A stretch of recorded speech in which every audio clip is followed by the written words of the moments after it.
phone ignoring this rock and roll stuff anymore. Every hotel and club in the country's wiring for information. Hello, Groove Dogs. Welcome to the Runaway Radio Rewind, a program that looks and listens back to the heyday of one of America's truly great radio stations, the legendary and late KLOL. It's the Runaway Radio Rewind. And now, here's your host, Steve Robinson. Hey, if it's your first time here, welcome in. And if you're a veteran Groove Dog, well, welcome back. It's the Runaway Radio Rewind.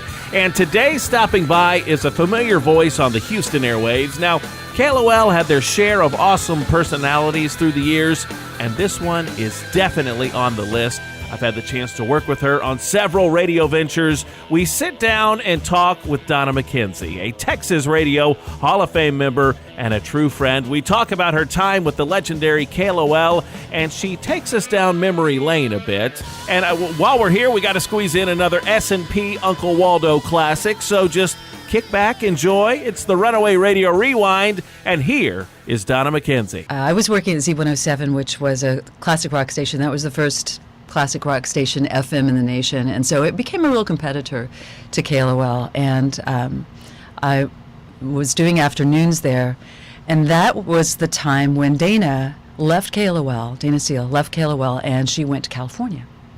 And so she called me. She called me and she said, "Listen, I think you would be a good fit, and I would, we've been talking about you. Are you interested?" And so I was on maternity leave at the time. I just had my daughter. And so I took a meeting with the program director at KLOL at the time, and that didn't work out. I think I was too close to me just having had a kid. And, right. He actually asked me, how do you think having a child will, affect your work? Because we are very hands-on. We're out all the time. And I was like, even the president has kids, But anyway, so it was about a year and a half later, new program director. And I wound up meeting him at a show. It was, I forgot who it was. I can't believe I forgot who it was. Just a concert? Yucatan Liquor Stand, I can tell you that much. Forget, who cares who it was? So we all went there many times. We don't remember leaving a lot of times at the Yucatan. I don't remember who I saw. No, I should remember that, but I don't. And so I met Ted Edwards, who was the program director there at the time, and he invited me to lunch. And he said he'd been, listening. So it began a conversation of what would it look like for you to work at KLOL. Check out the website, runawayradiorewind.com. Hey, it's Steve Robinson. Without further ado, it's Uncle Waldo. Teenage Shipwrecked Ignoramus type person, as authored by Jenny from McKinney. Jenny from McKinney? In Act 1, Scene 1, we find that Uncle Waldo, his wife, Nympia Scooter Pie, the former Miss Pie, and the single man, Big Bruno, are shipwrecked on a desert island. Well, it doesn't take long for Big Bruno, being a single type of guy, goes to all the clubs and everything, to get what we call a glandular problem. I mean, he gets horny. And finally, he comes up with an idea for getting lucky with Uncle Waldo's wife, Nympia. He climbs way up in a tall palm tree there on the island. And we hear Big Bruno holler down to the couple, "Hey, stop that humping down there!"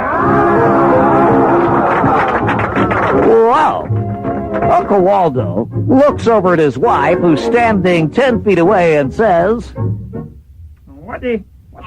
What the hell is he talking about? I don't know. He was up there on top of that palm tree, Uncle Waldo, and he said, "Stop that humping down there." What in the hell does that mean? Whoa! Again, we hear Big Bruno say, "Hey, stop that humping down there!" Well, this goes on for several hours, until finally Uncle Waldo is overcome with curiosity, and he decides to climb up the palm tree to see for himself what Big Bruno's problem is. As he's going up the tree, Big Bruno jumps down to the beach, grabs Nympia Scooter Pie, and proceeds to have his way with her. Well, finally, Uncle Waldo reaches the top of the palm tree where Big Bruno had been, He looks down and we hear him say, Yeah. Damn, if he wasn't right. It does look like they're humping down there. Hey, yo, check 1, 2. This the Flavor Public Enemy. Stop the love you save and be a friend of me. Right here on the Stevens and Pruitt Show, 101. And I basically got the offer I couldn't refuse. So, and it was a hard choice too, because KLOL had a really aggressive reputation, and I had been really comfortable for 7 years in the role that I was in already, but the challenge was just too good to pass up. Mm-hmm. It was too good to pass up, and they were huge marketers. I mean, they did real splashy. You know, Doug Harris is a genius. You know, he had the city of Houston in the palm of KLOL's hand. Mm-hmm. You know, so joining that legendary team was just something that I had to do. And so the transition was from going to this beautiful, shiny new, you know, skyscraper studio that was built by the Disney company, Yeah. to KLOL, which was like, you don't even want to know what's in the carpet. You know, KLOL was firmly back, just go way back to 70s AOR, you know, hanging out, sit down console, super old grimy board, you know, tight space. Now this was the Moffett building. This was over on Lovett. Lovett, Yeah, that's what it was. over on Lovett. And it had such this rich old AOR, you know, heritage feel to it. But and it was like really super laid back, when it made it feel, what I had been doing prior, feel quite corporate. Mm-hmm. And so I really liked that. That was really cool. It was this laid back that the first week I was on the air, I somehow turned the radio station off with my foot. Did you kick something, or I think I just recrossed my legs, you know. you hit a switch somewhere? Yeah, I did. And pardon my allergies. And so I hit a switch, and KLOL was so chilled out that it was about an hour later that an engineer showed up. You know, So this whole time, are you doing breaks and you're thinking you're on the air? Until people were calling saying, I think you're off the air, and we were off the air. And so I go down the list and I call the engineer, and he's like, he's at lunch, he'll be there in a little bit. You know, comes back in, turns the station back on. But it was put together in such a way that a jock could actually turn it off with, you know, Just moving around. Right, just moving around. Wow. But that was fun. That was funny. I didn't get in any trouble over that one, but I didn't do it again either. Can you imagine that happening, like, in today's radio world? No, you'd get canned so fast. Yeah. Well, first of all, no one would build a station like that right now. So, Right. But it was legendary, and you could just feel the history in those hallways and in that building. You've been listening to the Runaway Radio Rewind. Join us next week for more memories and goodness for the intelligentsia from the people who made the former KLOL what it was.